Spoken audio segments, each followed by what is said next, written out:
The word wreath is defined in the dictionary as a circular band of flowers, foliage, or any ornamental work. The origin of the word dates before the year 1000. In Old English, wreath began as writha, which means something wound or coiled, akin to writhe. Further examination will show that writhe is a verb, which means to twist the body about or squirm, as in pain or violent effort. I knew at this point of the story that the latter part of the definition was the most accurate of all. I was not writhing in physical pain, yet I was sure that it would eventually come to me smiling in the dark. The twisting I had experienced was in my brain, and it was all because of that cursed wreath on my front door. No matter how many times I took the cheerful greenery down, it came back again. Each day it was more stubborn than the last. Yet today, when the wreath appeared at dawn, as it had for the 7 days before, it was not the same. It was obviously different for a reason. When I saw it at first, I froze in place. I knew that the wreath was a sign or a twisted message from somewhere dark and dreadful, a place I would rather not be. Yet now it was on my front door, staring at me with a sneer, emitting a low, rumbling laugh that started from somewhere bottomless and belched itself to the surface. After all I had been through up to this 8th day, it would be hard to believe something as simple as a holiday wreath on my front door would cause such horror. I will start at the beginning of how I ended up cowering in the basement of my home, how I boarded up the house with plywood and screws, and how I knew the boards would only grant me a brief pause. Whatever was coming for me was mocking my efforts before destroying all in its path. No matter how far or fast I could run, it would gobble me up in seconds. The thought of what that hideous thing was marking my front door with this terrible wreath caused my heart to nearly rip from the confines of my chest. The horror of confronting the demon was insalubrious and curdled my thoughts as the minutes passed. For 7 days the wreath was green. This morning, when I gingerly opened the front door on this 8th day, I was aghast at what the monster had affixed to it. The circular band on my door was black. There was no green, there was no red bow, only a black band of some densely dead foliage I could not discern. I realized that if the green band symbolized eternal life, then this horrid black wreath meant only imminent death. Then the writhing came to mind with sparkling clarity. I hid in the corner of the dark basement waiting for what the wreath had foretold. I knew it was marking me for this terror, but as I tell my story, maybe you will agree that the entity behind it all had good reason. Does it bother you to be shuddering in the blackness with me? Will its hunger be sated by only me, or will it want you as well? Please proceed. Day 1. It was 7 days before Christmas, and the houses on Walnut Street were brimming with excitement for the approaching holiday. That's, of course, where my house is. Most of my neighbors had their decorations up for weeks or even longer, with lawns, houses, sheds, porches, and even dog houses covered with lights, bows, and a variety of dollar store gaudiness. Some spent entire weekends setting it up as if it was the highlight of their year, then took dozens of pictures and video with their cell phones to display on various social media platforms. It was a desperate race of, my holiday spirit is better than yours. There were always a few customary family Christmas cards with pictures of the whole cheerful crew in an awful holiday sweaters, hats, mittens, standing in front of their prize-decorated battlefield. Their war had begun with each other to win the coveted prize of a year of shit-talking at the water cooler. There was even one large red brick home on the corner where a married couple that were college computer programming professors at the university had their lights synchronized to the 12 Days of Christmas and a live video feed. This always resulted at a mass of double parked cars filled with screaming children, listening to the song and watching the lights in person rather than view them on the internet. Sometimes even the media would come to film the house for their filler holiday-themed news stories. To say it made me sick was an understatement. I had my reason to despise the holidays, and because of this, December 26th couldn't come soon enough to Walnut Street. My neighbor, Dave Casey, was a retired maintenance worker from a local factory. He was always the first guy out of the house on Saturday to cut his grass, usually a bit early for my liking. He had a nice John Deere riding mower and kept meticulous care of it. At 8 a.m. every Saturday, he could be heard firing up the deer to begin his ritual. Being retired, Dave could cut the grass at any day of the week, but old habits die a miserable death. Dave just liked to cut the grass at 8 a.m. on Saturday because that's what he always did. Now it was winter, and we'd already had 2 good snowfalls. Just like with his lawn in the summer, Dave was adamant about making sure his driveway and sidewalks were shoveled better than anyone else's. My hectic work schedule made it difficult to keep up my part of the sidewalk. Dave would cast a look upon his usual stern face, a look that told me I was nothing but a waste of space for not shoveling my sidewalk. Dave also liked to set up his Christmas lights and decorations before anyone else, but thankfully took them down at 8 a.m. on the day after Christmas. "I see you don't have your wreath again this year, Randy," said Dave, brushing snow off the manger scene in his front yard with a corncob broom. I could see his breath in the frigid morning air. I was leaving for work. Dave was still retired and at it with the signs of first light. "Yeah, I've been really busy. I haven't had the chance to get to Barker's yet," I replied while my car warmed up. Dave squinted a bit as he was facing the sun to look toward me. "You should buy one from Mikey Leach. You know who I'm talking about, right?" He was brushing off his driveway now after the dusting we got at midnight. "I'd rather not get one from him. He gives me the creeps." "Nothing wrong with Mikey. He's had a hard life. He sells those wreaths to pay his propane bill to heat that old farmhouse he's got. Leaks like a damn sieve." Dave stopped sweeping and was standing near the short fence that separated our property line. His breath was still visible. His eyes glistened, tearing up from looking into the sun. I wished he would just turn around and go back to what he was doing, but he was persistent. "Well, when I moved in here last summer, Rick down the street told me that Mikey stole the wreath he bought. Rick said it happened twice," I told him.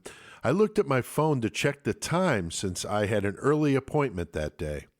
"That's bullshit. Mikey wouldn't steal from anyone. He's just hard on his luck. He makes the best wreaths in town. You should get one. Christmas is in 8 days. Dave held his glance for a few minutes, and I opened my car door. "I need to go, Dave. Thanks. Maybe I will buy one." I got into my car and muttered under my breath as the door shut behind me. He waved to me as I backed out of my driveway and onto Walnut Street. He smiled, but underneath it, I know he was pissed that I didn't have a Christmas wreath on my front door. Just as pissed as I was in the spring and summer, every Saturday at 8 a.m. when he fired up the deer. The following day, I was leaving my office, walking to my car that I had parked in a small private lot where I rented out a few spaces. It was a blustery day and overcast. The weather forecast was calling for a mix of snow and freezing rain. So I was hoping to get on the road and home soon. As I approached my car, someone stepped out from behind a large garbage dumpster and startled me. "Want to buy a Wreath?" he said through missing and crooked teeth. I knew who it was before I was able to see his hideous face. His rancid breath wafted up at me as he stood at least a full head shorter than me, hunched over and disheveled. It was Mikey Leach, the Wreath guy. "I need you to move out of my way, please. I'm not interested," I said as he moved between me and my car door. He pulled a shopping cart behind him, rusted with bent metal bars, filled with his Christmas wreaths, each one tied with a nice red bow. Given his history of stealing them, later made me resist his offer. "Want to buy a Wreath? Dave told me you wanted to buy one, mister," Mikey said emphatically, standing his ground as I tried to go around him to get to my car. "No, I don't want one. Now get the fuck out of my way," I yelled out in the vacant lot. My car was the only one still there. It was as if the world stood still for a moment. The silence engulfed me. I couldn't believe Dave said something to him. I could feel the anger build up inside me as Mikey stood his ground, one hand firmly on the shopping cart full of his wares. The other hand appeared to be clenched in a fist. I couldn't be sure if he was going to strike me or not, and the fact I was upset at him getting close to me in this deserted parking lot when I wanted to get home made me lash out. I shoved him hard with my left hand. His small, bony body staggered back a few steps, his gnarled face contorted as if he wanted to cry out but couldn't, his scream muffled by some invisible hand over his mouth. The anger didn't subside, yet instead blossomed like a rose as I raised my right hand to deliver a powerful blow to his face with my clenched fist. A large cracking sound rang out, echoing across the barren parking lot, the wind leaving his body suddenly. Mikey reached for my car to steady himself as I hit him again, this time on the back of the head with my fist. With a groan, he fell backwards to the cold asphalt. "Oh my God," I cried out. A dull crunch sounded.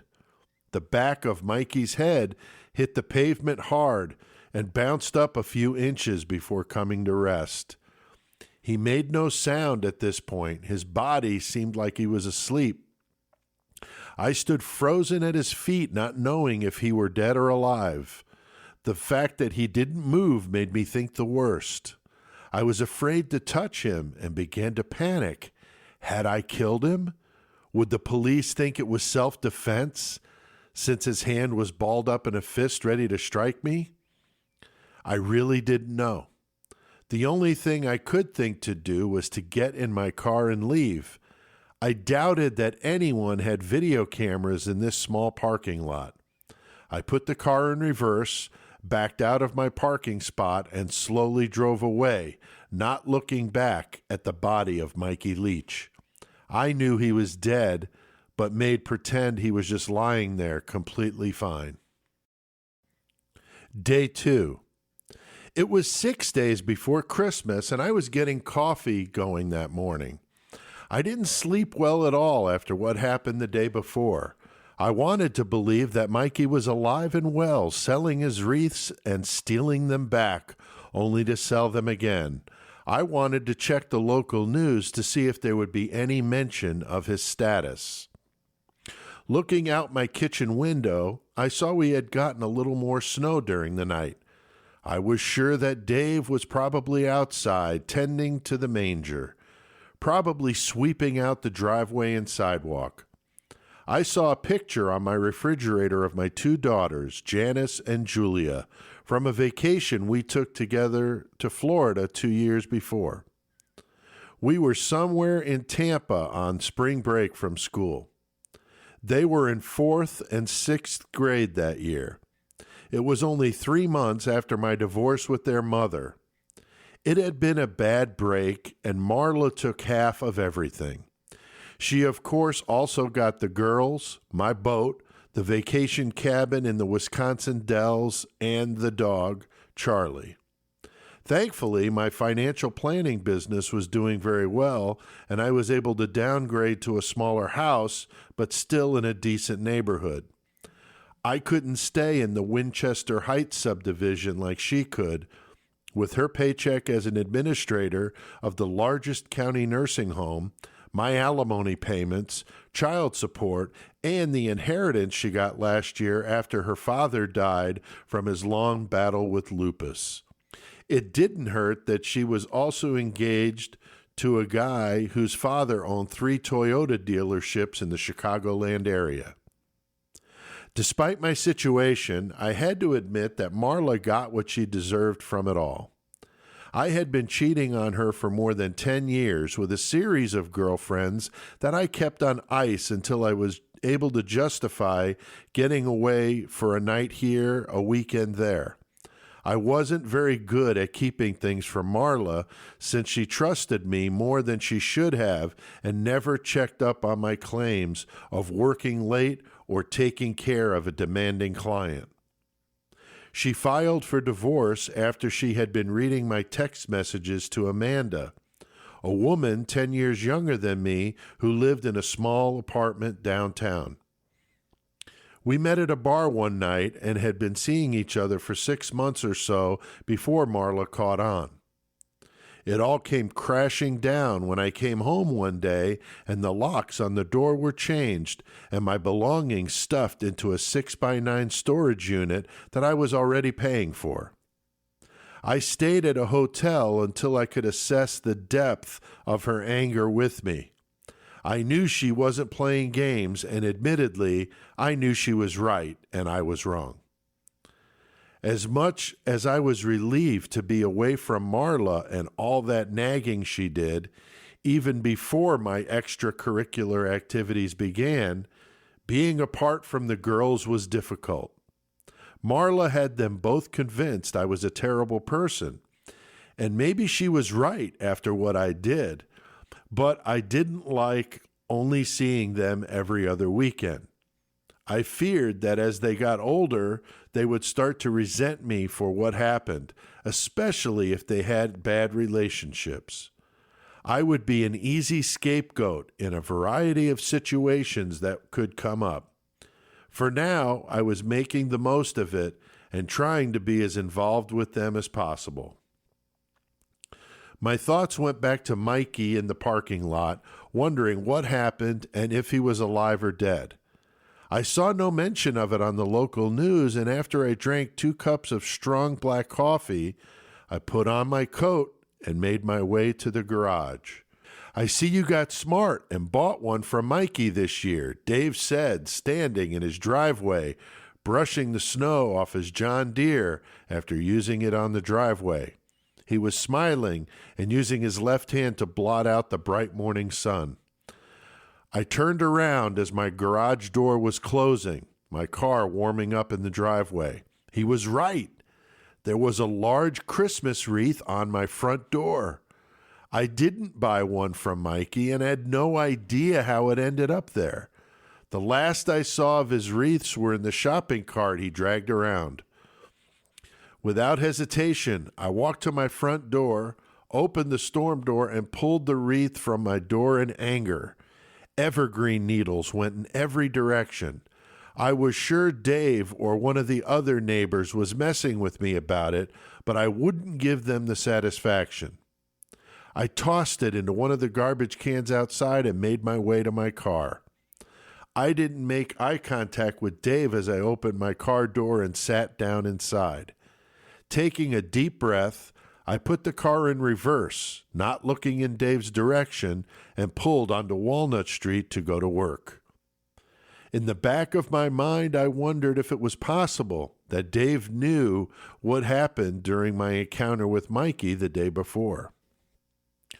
Day 3. It was 5 days until Christmas. It was a Thursday, and things were starting to come unraveled inside my head. I had several horrible nightmares of Mikey lying on the cold concrete parking lot, still and very dead. In my dreams, he would slowly get up and chase me around the parking lot, saying over and over again, "Want to buy a Wreath?" He was saying it so loud that it actually hurt my ears in the last dream I had before giving up on sleep. I did some work around the house in the early hours of that Thursday, hoping I would find some distraction for my brain. It kept going back to the moment I punched Mikey and how he fell backward, his head striking the concrete below. It made a sickening sound. I heard it over and over again. I wished I was going to have the girls this weekend, but it was Marla's turn. I wouldn't be seeing them until the week after Christmas. She was taking them to Austin, Texas to visit some family during their winter break from school. Having the girls around would help keep my mind off the incident with Mikey and that damn wreath that showed up on my front door. I opened my garage door and drove my car outside to let it warm up while I set the garbage can out to the curb. It was a week where they would be picking up the recycling too. That was another thing that Dave was always on top of. What week was a recycling pickup? And it always seemed I had my weeks confused, forcing him to let me know I was wrong. As I wheeled the cans out to the curb, I heard that familiar voice coming from the other side of the fence. He must have been waiting for me to come outside. "Hey, Randy, looks like it might warm up today some. I see you bought another one from Mikey," Dave said, smiling. It was one of the rare occasions I saw him smile, as his face was typically frozen in a resting bitch face. My heartbeat quickened at the reference to Mikey. A lump settled in my throat as I turned around. Just as Dave said, adorned on my front door was another one of the wreaths that Mikey had sold. How was it possible? I looked in the garbage can I had just pulled to the curb to see if whoever was messing with me just took the one I threw away and put it on my front door. But the one from yesterday was in the garbage, some of the branches broken and the bow partially untied, just as I had left it in the garbage. Was it possible that Dave or some of the other guys on the block were messing with me and bought another wreath for my front door? "I don't know what the hell is going on here, Dave, but stop it," I said to him as I walked by, snarling between clenched teeth. Dave only smiled back. "Looks good, Randy. Really, it does." I opened my storm door and pulled on the wreath. It was stuck on the door more than it was the day before. It was only held on by a small nail yesterday, but today it was stuck. I had to pull hard on it from both sides to get the damn thing off my door this time. "What the fuck?" I cried out. I sent evergreen needles flying as I carried the wreath out to the garbage can to the curb, opened the lid, and slammed it inside. Dave continued to smile. He was definitely involved in this and was clearly enjoying watching me get upset. He would have his grandchildren around for Christmas like always.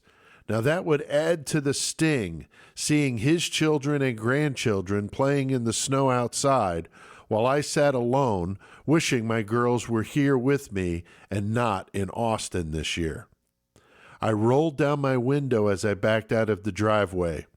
"I strongly suggest you cut your shit, Dave. Stop with this now." "Cheer up, for Christ's sake, Randy. It's Christmas time. Be merry." Day 4. It was 4 days until Christmas, and another night I couldn't sleep more than a 10-minute short nap between tossing and turning to get myself comfortable. Just when I did feel like I might be able to sleep, a noise would get me to climb from my warm bed to see if it was Mikey coming to pay me a visit, or possibly Dave or one of the neighborhood jokesters having fun at my expense, putting another wreath on my front door. Yet every time I checked, there was no wreath on the door. Maybe Dave had given up. Maybe he felt he got the laugh he wanted and would back down. I also wondered why I hadn't heard anything about Mikey Leach. I kept checking the newspaper to see if there was a mention of a body being found in the parking lot. There was nothing about it. I watched both local news channels to see if they would talk about it, and I even subjected myself to the boring AM radio station that announced school cancellations in the morning and various other community-related affairs. Nothing. I wondered if maybe it was true that Mikey was okay, that he got up eventually. Yet over and over in my head, I could see the way his head hit that parking lot and how it bounced up for a quick moment before hitting it again. I knew the little creepy old man that stole the wreaths was dead. I just couldn't figure out why they hadn't announced it. From what my neighbors had always said about Mikey, the whole town knew of him, and many had purchased his wreaths every year. You could see them around town from Thanksgiving until New Year's typically. After making some coffee, I checked the front door again. As I opened the door from the inside, I immediately could smell the strong scent of evergreen and immediately felt sick to my stomach. After getting out of bed on the half hour to check and be sure no one was messing with me, how was it possible that the wreath could end up there again? Yet just as I feared, there was another one of Mikey's wreaths on my front door. The big red bow gave it away. It was definitely one of his. There's no way it could have been either of the two I tore down, especially since yesterday I had to rip it to pieces just to get it off. "You son of a bitch! Are you out there, Dave?" I cried out, looking around my yard for signs of my obnoxious neighbor. We had gotten a dusting of snow overnight, and I didn't see any footprints along my driveway, sidewalk, or porch, which would have been a clear sign that someone had come up during the night to place the wreath upon my door. How could they have done it without leaving footprints, unless it was being done from inside the house? As poor as I was sleeping, I knew there was no way that someone could have broken into the house and put that wreath there without waking me up. It wasn't possible.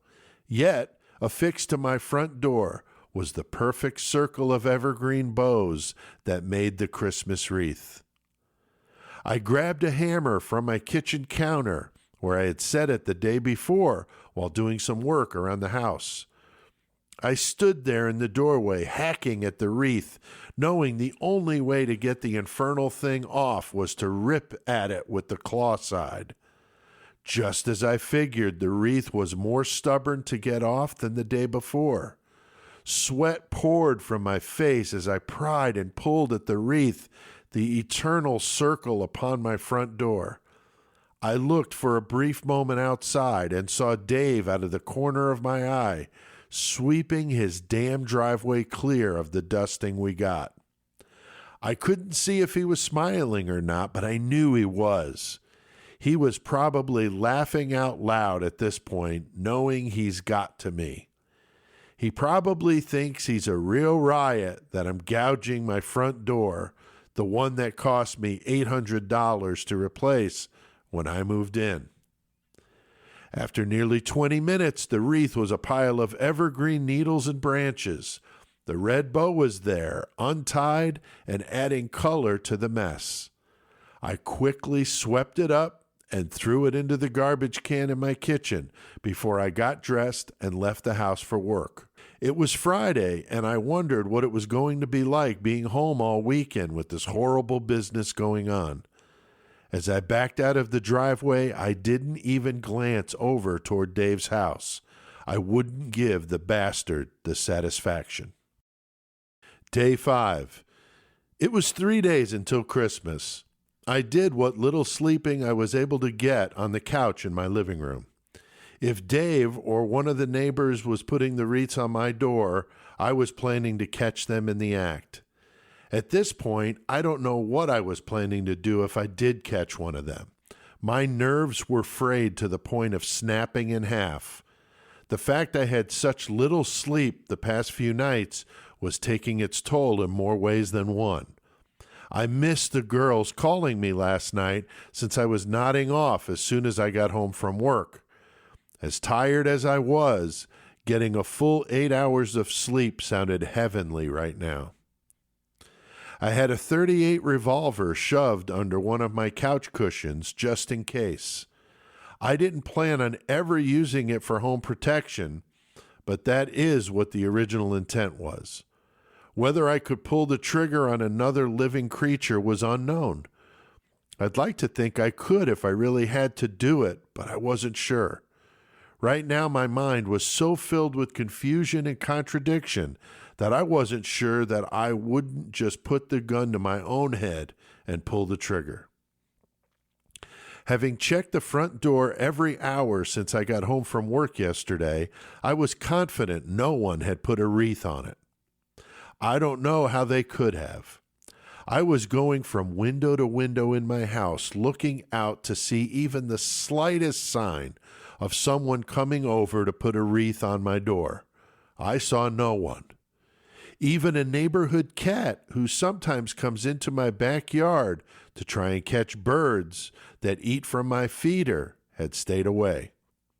I stood vigilant to make sure no one came on my property, so I was sure that no wreath would show itself when the sun came up on this Saturday morning.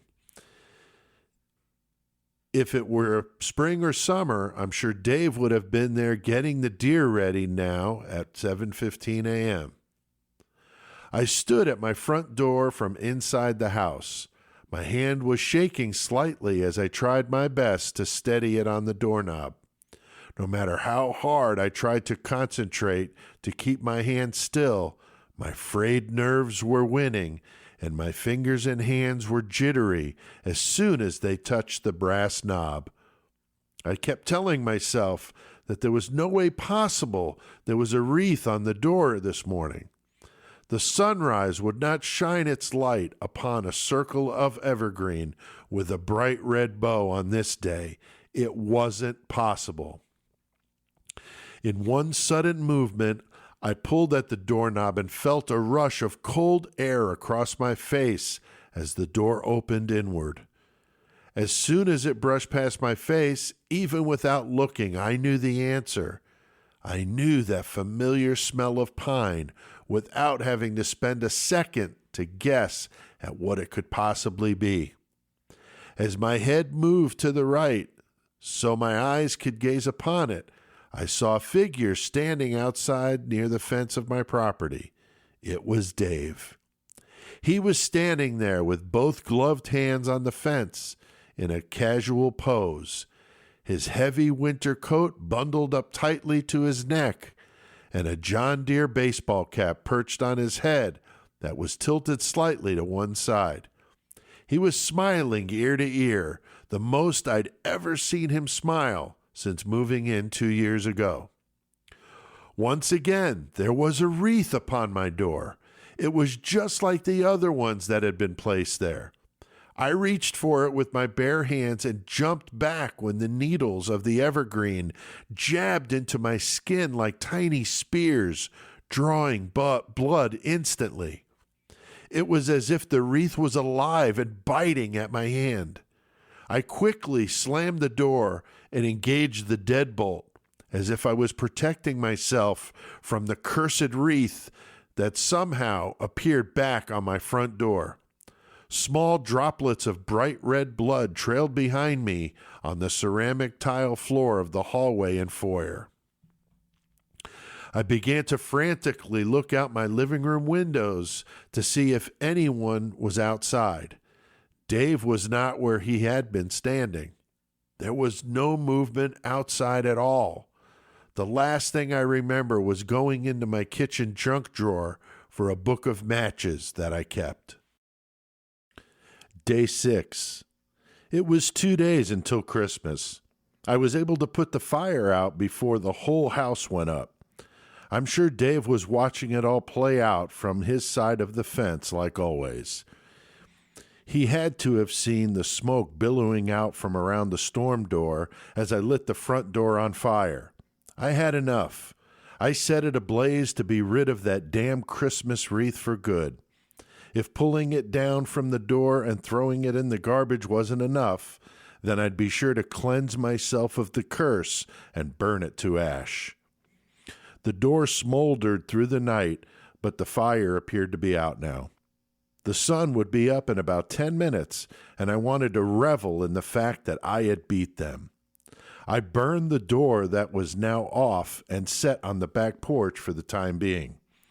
I would put it out with the trash after Christmas.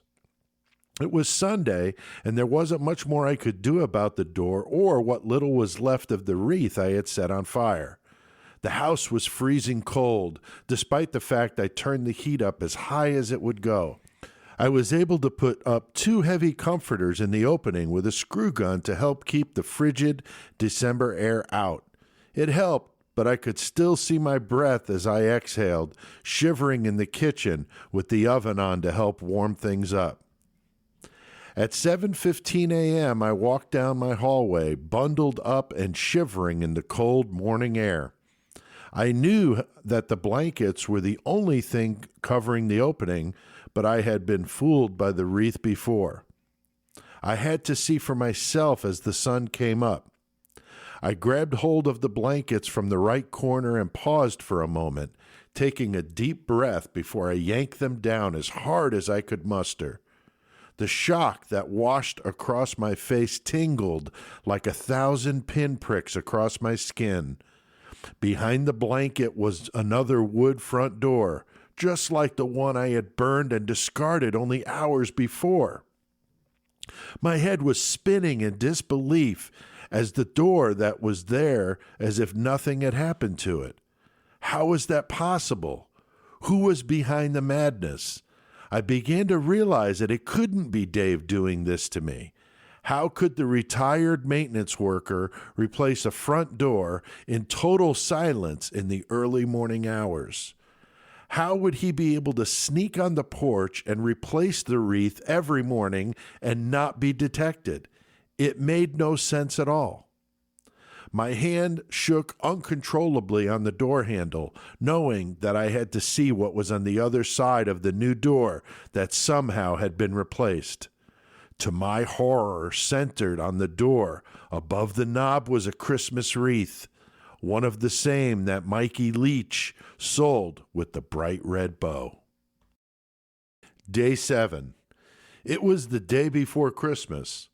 We were hit with a blizzard that dumped nearly 10 inches of snow, forming a solid white blanket as far as I could see out of my windows.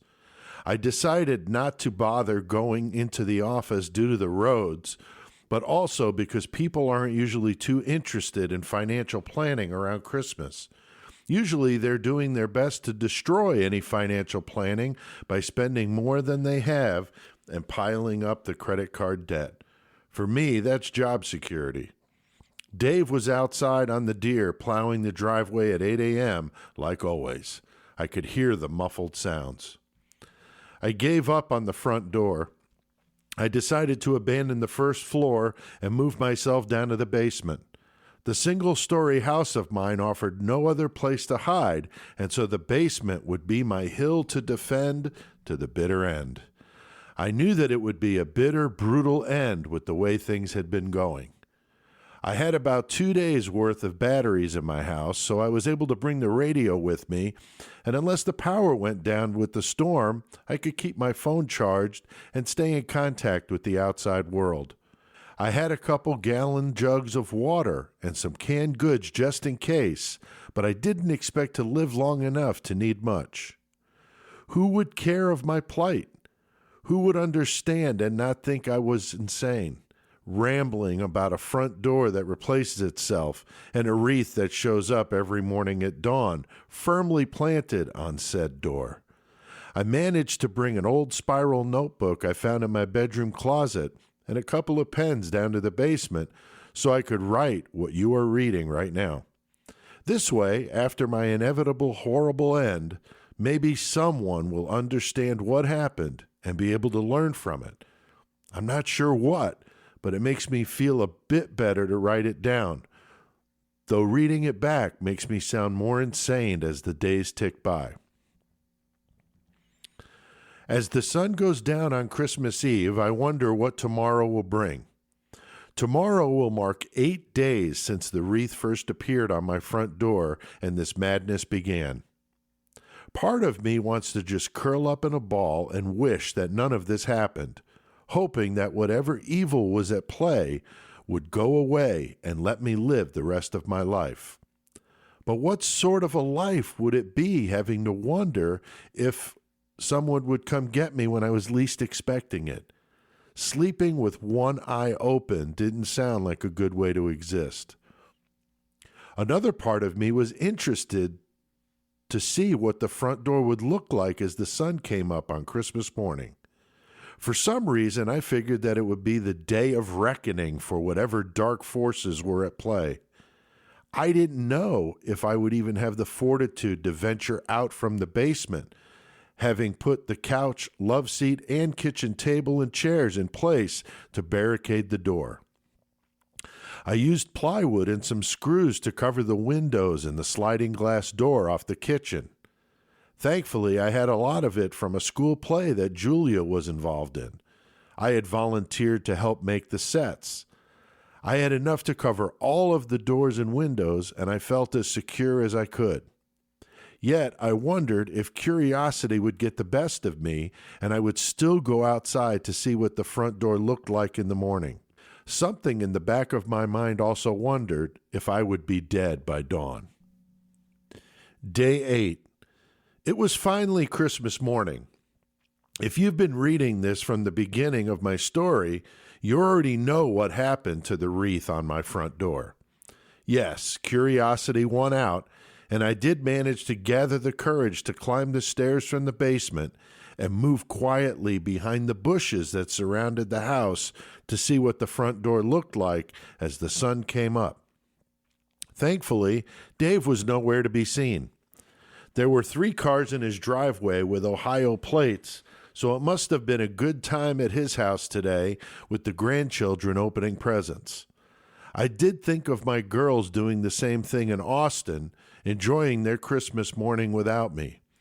Despite all the joy in the world, I was living a nightmare and crawling on my hands and knees behind my bushes to stay alive long enough and see what the evil did to my front door on the 8th day of my ordeal. After several minutes, I reached the front of my house close to my porch. I could see the storm door, but the sun coming up was reflecting in the glass, and the glare made it difficult to see past. I knew that I had to move away from behind the bushes to see the front door for myself. I was worried that whatever evil was doing this to me was watching and waiting anxiously for a chance to attack. Maybe it would tear the jugular vein from my neck and laugh as I bled out. Maybe it would eat me piece by bloody piece, relishing the agony and terror it was causing. Maybe it just enjoyed watching me slip into the depths of madness. I didn't know, and that's what scared me most.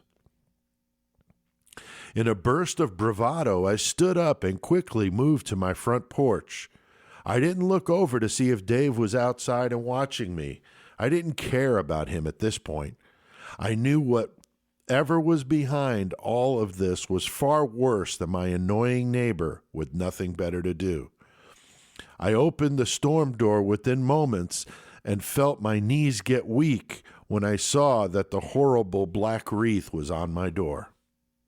You already knew that it would be there, but at this point of my story, I did not. I was expecting another circle of evergreen with a bright red bow, not the grotesque black wreath of dread that was firmly placed to my door. I dared not touch it, especially after the last one cut me. I feared this horrible thing would swallow me up if I thought about putting a hand on it. I just shut the storm door and thought I might fall down as my head began to swim with a series of random thoughts that caused me nearly to fall down my front steps. Suddenly, I heard a noise coming from behind the house. I couldn't tell what it was exactly, but it sounded inhuman. It was a deep and menacing growl that made the ground shake slightly. I knew that it was coming for me. I began to panic and ran before I could think about it another moment. Instinctively, I ran for the basement stairs. I left the plywood off the window I was able to crawl out of. I left it off enough to squeeze in, and that I did with incredible speed. It's amazing what you can do when your fight or flight instinct kicks in. With a thud, I fell to the kitchen floor.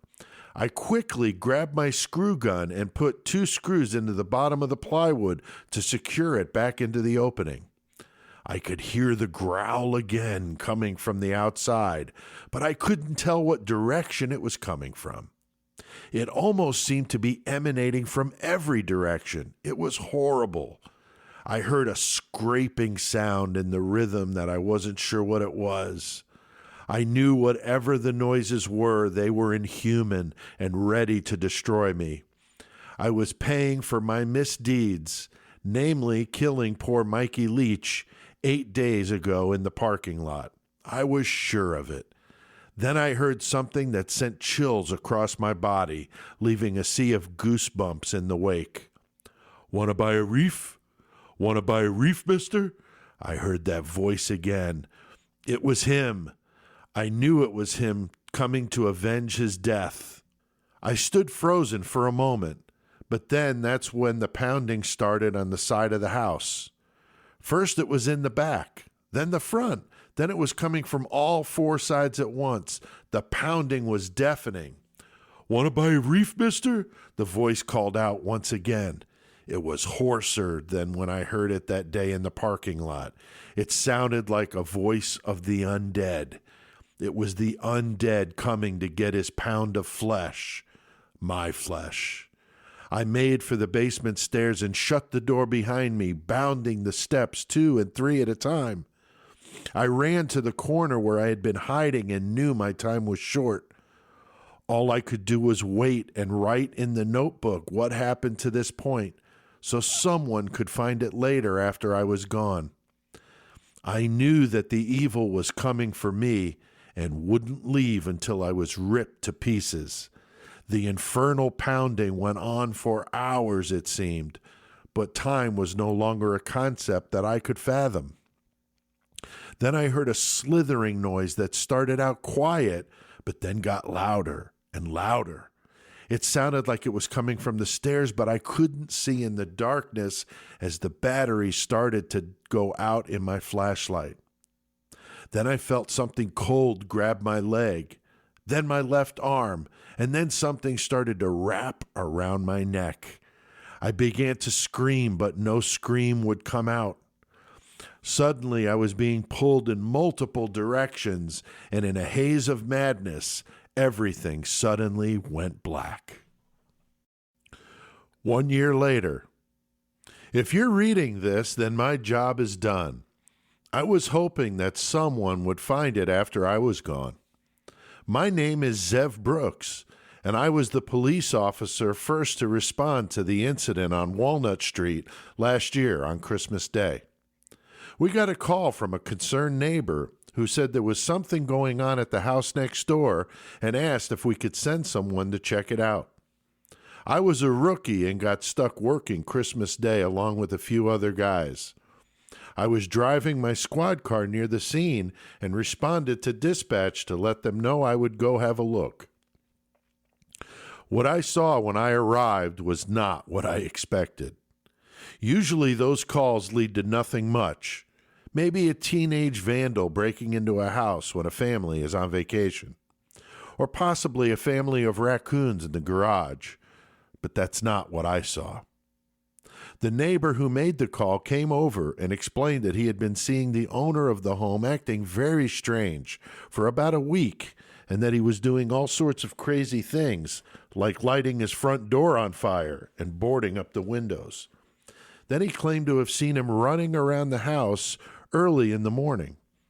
He said that he was scaring his grandchildren who were watching from inside the house after opening gifts. I thanked him, but told him to go back in the house for his safety. I went to the front door and it was unlocked. There was a strange-looking black wreath on the door.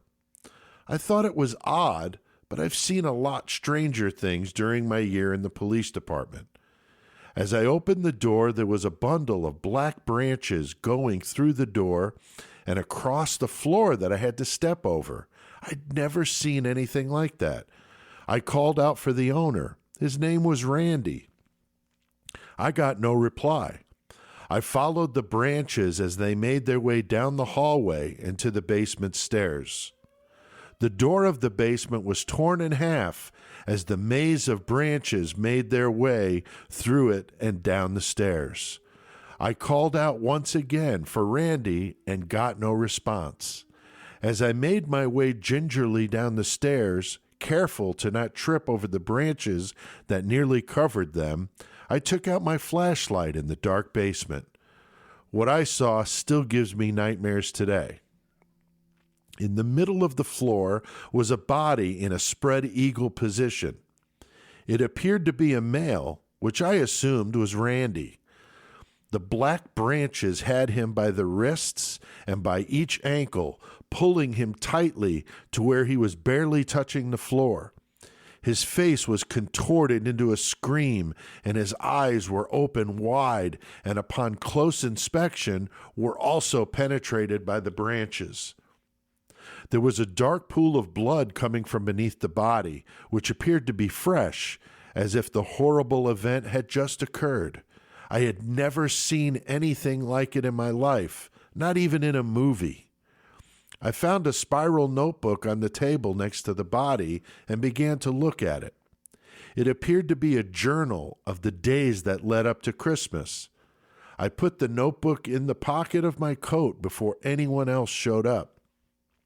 I'm not sure why I did it, but I did. The end of the journal trailed off as Randy was overtaken by whatever came to get him that day.